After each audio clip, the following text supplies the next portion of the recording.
నమస్కారం అండి. నేను బిఎల్ఓని. నేను ప్రిసైడింగ్ ఆఫీసర్ని.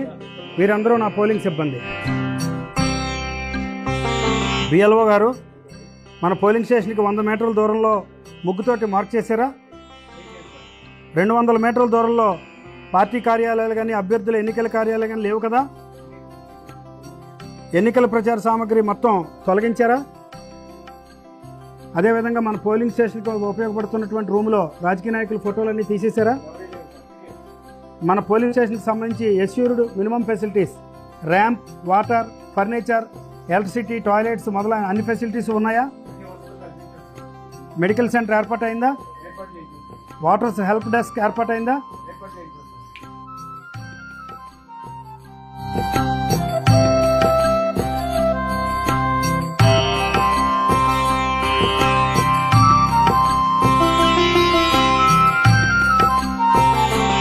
పిఓ గారు, ఈరోజే మనం పోలింగ్ స్టేషన్ గుమ్మం వద్ద పోస్టర్స్, స్టిక్కర్స్ అన్నీ అంటించాలి.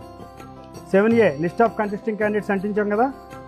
పోలింగ్ స్టేషన్ చిరునామా, పోలింగ్ ఏరియా తెలిపేటువంటి పోస్టర్, ఓటు వేసే విధానం తెలిపే poster, we are under surveillance camera, cell phone, అగ్గిపెట్టె మొదలైనవి లోపలికి నిషేధం అని తెలిపే కాషన్ నోటీస్.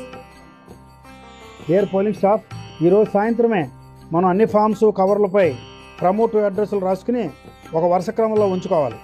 దీనివలన రేపు మన పని చాలా సులభం అవుతుంది. మరియు ఎట్టి పరిస్థితుల్లోనూ ఈ మెటీరియల్ వదిలి మనం బయటికి వెళ్ళకూడదు. ఇది పూర్తిగా మన కస్టడీలోనే ఉండాలి. రాత్రికి ఇక్కడే వసతి సౌకర్యాలు ఉన్నాయి. రేపు ఉదయం పోలింగ్ సమయానికి 90 నిమిషాల ముందే పోలింగ్ స్టేషన్కి తప్పనిసరిగా హాజరు కావాలి.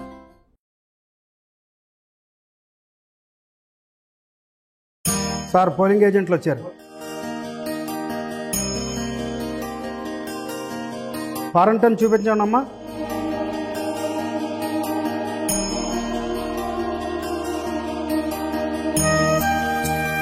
ఏపీఓ గారు, స్పెసిమెన్ సిగ్నేచర్ షీట్ ఉంటుంది, వారికి సంబంధించిన క్యాండిడేట్ కదా తనిఖీ చేయండి. మీ ఓటర్ గుర్తింపు కార్డు చూపెట్టండి అమ్మా. ఓకే, ఫారంటన్ మీద నా ఎదురకుండా సంతకం చేయండి.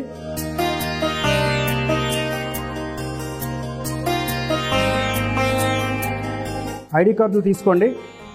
ఇది రేపు మీరు ఉదయం నుండి సాయంత్రం దాకా ధరించి ఉండాలి. అదేవిధంగా మీరు ఇప్పుడు annexure 13 account of entry process issue to the polling agent అనేటువంటి ఫామ్ మీద సంతకాలు పెట్టండి. డియర్ పోలింగ్ ఏజెంట్స్, మీరందరూ కూడా రేపు ఉదయం 90 నిమిషాల ముందుగానే పోలింగ్ స్టేషన్కి రీచ్ అవ్వాలి. మాక్ పోల్ కండక్ట్ చేయడం జరుగుతుంది మీ ఎదుర్కొండాను. మీరు సమయానికి రాకపోతే కేవలం 15 నిమిషాలు మాత్రమే వెయిట్ చేస్తాము. మీరు 15 నిమిషాల తర్వాత కూడా రాకపోతే మేము మా విధిని నిర్వర్తిస్తాం. రేపు ఉదయం మీరు పోలింగ్ స్టేషన్లో కూర్చున్నప్పుడు ఎప్పుడైనా మీరు బయటికి వెళ్ళవలసిన పరిస్థితి వస్తే నాకు తెలియజేసి మూమెంట్ రిజిస్టర్లో సంతకం చేసి వెళ్ళాలి.